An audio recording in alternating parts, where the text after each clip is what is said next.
Good afternoon and welcome to the special edition of the Retail Jeweler YouTube channel where we are interviewing for GJPC's IIJS Tritiya 2024. As you know, the IIJS Tritiya show is happening for the second time in Bangalore, and this year it is much larger with over 900 companies participating, and there is a special edition of the IJME, which is a jewelry machinery show also, which is getting launched in Bangalore with IIJS Tritiya. So what is, in your view, the southern retailers' expectations from this show?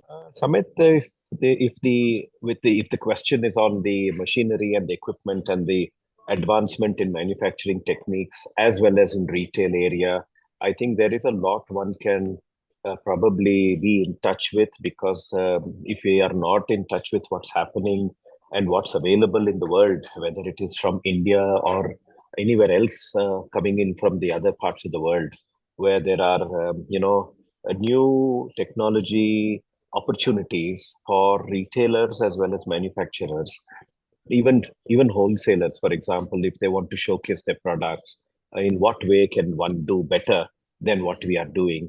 So obviously there's a lot one needs to be in touch with. Missing out on that might push us back into time, and there'll be somebody else who will take the lead from all the players in the industry. So it is important. I think it's not just something that one would just go inside, see for half a day and come out, but maybe spend at least a day in the machinery section, because it's important, especially if you are doing even some kind of manufacturing, even if it's a small workshop, in the back of the premises or something, some interesting things that can be infused into those workshops would help the production of quality jewelry. Great. We know that South has been the largest jewelry market in India. Almost 35 to 40% of total jewelry sales happen in South India in the 5 states.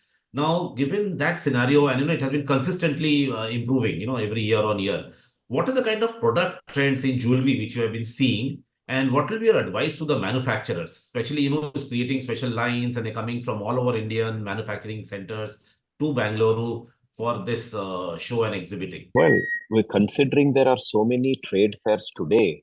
Still, it's important to be, in some way, keeping the latest innovations. It doesn't matter if it is something that has been there for many years, but you're retooling it to a newer way, or if you are bringing in young design teams to create something better, or fusing different technologies. I mean, I'm seeing, for example, various kinds of chains which are there.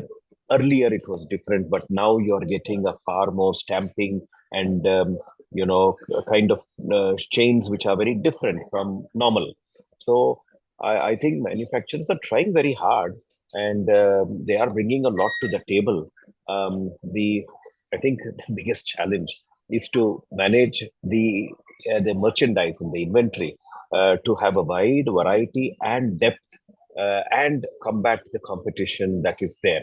So the manufacturing and retail, everybody has adequate competition, and so I think it is important to speak and maybe exchange views with the manufacturers and the retailers and all the players in the industry.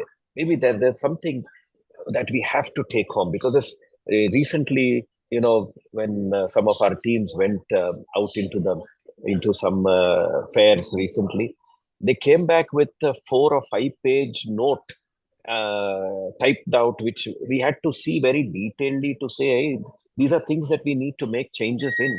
And that's why it's important to be part of, this kind of a session, all of us together. Great. And finally, Vinodji, what is the year looking like, the 2024 Jan to December? How are sales now? What are the expectations? It's a big election year as well. So where do you see the business going?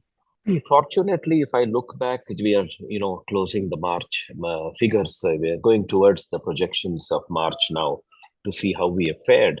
The 30% increase has happened.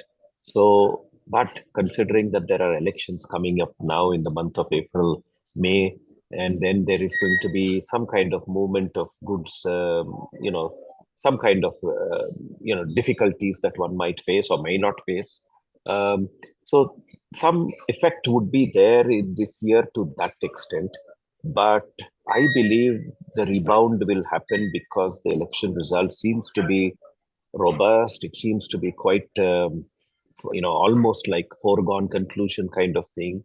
So therefore, I believe there could be a rebound post April, May. Once elections are over, I think the boom will make up for the slight slowdown that may happen in the month of April and May because of elections.